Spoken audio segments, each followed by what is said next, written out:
मुंबई मंत्रालय इथे राज्याचे वनमंत्री आणि पालघर जिल्ह्याचे पालकमंत्री गणेश नाईक यांनी आपल्या दालनात महाराष्ट्रातील विविध भागातून आलेल्या नागरिकांचे विविध प्रश्न समस्या जाणून घेतल्यात। नागरिकांची निवेदनं स्वीकारून त्यावर योग्य ती कार्यवाही केली जाईल असं मंत्री गणेश नाईक यांनी आश्वासन दिलंय। यावेळी अनेक नागरिकांनी त्यांच्या समस्यांचे ताबडतोब निराकरण झाल्यानं मंत्री गणेश नाईक यांचे नागरिकांनी आभार मानलेत। मुंबई मंत्रालय इथे राज्याचे वनमंत्री गणेश नाईक यांची भेट घेऊन समस्त सानपाडा ग्रामस्थ समन्वय समितीच्या शिष्टमंडळाने सिडको आणि नवी मुंबई महानगरपालिकेच्या वतीने स्थानिक भूमिपुत्रांच्या बांधकामांवर सुरू असलेली तोडक कारवाई शासन निर्णयाची अंमलबजावणी होत नाही तोपर्यंत थांबवण्यात यावी अशा आशयाचं निवेदनपत्र सुपूर्द केलंय। याविषयी मंत्री गणेश नाईक यांनी शिष्टमंडळाला आश्वासित केलंय की या संदर्भातील शासकीय निर्णय आणि सर्व कायदेशीर बाबी तपासून संबंधित विभागाशी समन्वय साधला जाईल। यावेळी राजेश ठाकूर, दिगंबर पाटील, प्रल्हाद ठाकूर, दत्तात्रय पाटील, शांताराम ठाकूर, संतोष भोईर, रुपेश ठाकूर, विकास मडवी, यश ठाकूर, भानुदास पाटील उपस्थित होते।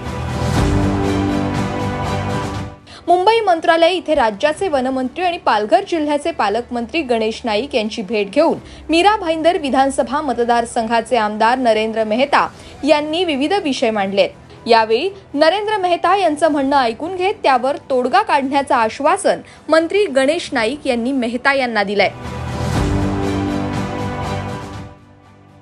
मुंबई मंत्रालय इथे राज्याचे वनमंत्री आणि पालघर जिल्ह्याचे पालकमंत्री गणेश नाईक यांच्या उपस्थितीत पालघर जिल्ह्यातील तालुका वसई येथील श्री बालयोगी सदानंद आश्रम संस्था मौजे पारळ यांच्यासाठी तुंगारेश्वर वन्यजीव अभयारण्यातील प्रकल्पास मंजुरीसाठी घालण्यात आलेल्या अटी आणि शर्ती शिथिल करण्यासंदर्भात बैठक संपन्न झाली आहे।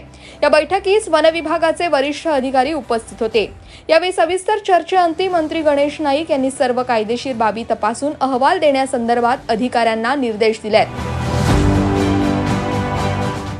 मुंबई मंत्रालय इथे राज्याचे वनमंत्री आणि पालघर जिल्ह्याचे पालकमंत्री गणेश नाईक यांच्या अध्यक्षतेखाली रत्नागिरी जिल्ह्यातील दापोली तालुक्यातील वन्य प्राण्यांपासून होणाऱ्या त्रासाबाबत उपाययोजना करण्यासंदर्भात बैठक संपन्न झाली आहे। या बैठकीत मंत्री गणेश नाईक यांनी वन्य प्राण्यांपासून होणाऱ्या त्रासाबाबत आढावा घेत असताना या संदर्भात प्रभावी उपाययोजना राबवण्यासंदर्भात अधिकारी वर्गाला निर्देश दिलेत।